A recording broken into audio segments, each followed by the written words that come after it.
今日同大家一齊嚟炸下薑蓉酥。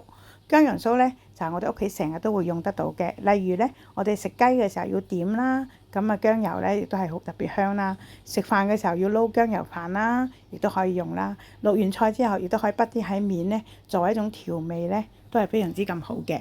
咁啊〜煮嘅方法就好簡單啦，買薑翻嚟洗乾淨，切乾擎乾水之後呢，我哋就剁咗佢又得，或者攞嗰啲攪拌機攪下佢，跟住之後呢，就可以俾啲油啊，咁啊落去炸，炸完之後呢，攤凍佢，大約好快嘅就8分鐘9分鐘就可以炸好噶啦。跟住我哋熄火，熄完火之後呢，我哋就入落個樽度啦，咁啊又方便嘅使用咯。咁我哋呢個過程入邊可以加少少鹽呢，係作為一種保鮮啦。咁耐唔耐做一樽，咁啊保持新鮮，咁樣食嘅話呢，好方便咯。咁啊，各位姊妹一齊做啦，呢個薑蓉酥，拜拜。